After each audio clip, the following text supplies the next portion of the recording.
महाराजा कृष्णदेवराय एक कीमती रत्न जडित अंगूठी पहना करते थे।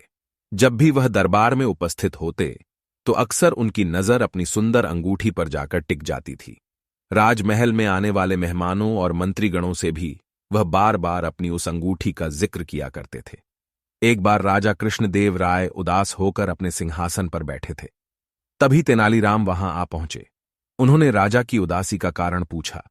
तब राजा ने बताया कि उनकी पसंदीदा अंगूठी खो गई है और उन्हें पक्का शक है कि उसे उनके 12 अंगरक्षकों में से किसी एक ने चुराया है। चूंकि राजा कृष्णदेव राय का सुरक्षा घेरा इतना चुस्त होता था कि कोई चोर उचक्का या सामान्य व्यक्ति उनके नजदीक नहीं जा सकता था। तेनालीराम ने तुरंत महाराज से कहा कि मैं अंगूठी चोर को बहुत जल्द पकड़ डेट लूंगा। यह बात सुनकर राजा कृष्णदेव राय बहुत प्रसन्न हुए। उन्होंने तुरंत अपने अंगरक्षकों को बुलवा लिया।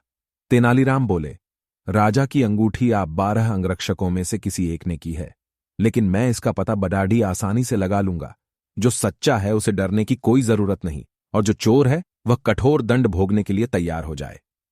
तेनालीराम ने बोलना जारी रखा, आप सब मेरे साथ आइए, हम सबको काली मां के मंदिर जाना है। राजा बोले, ये कर रहे हो तेनालीराम, हमें चोर का पता लगाना है, मंदिर के दर्शन नहीं कराने हैं। महाराज, आप धैर्य रखिए, जल्द ही चोर का पता चल जाएगा।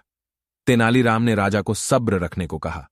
मंदिर पहुंचकर तेनालीराम पुजारी के पास गए और उन्हें कुछ निर्देश दिए।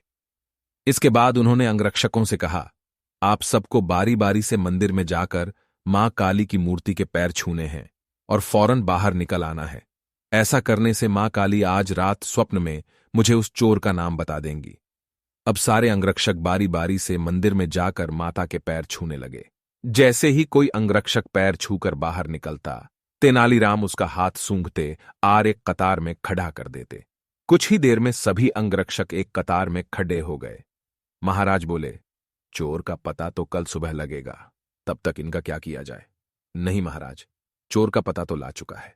7वें स्थान पर खडीढ़ा अंगरक्षक ही चोर है।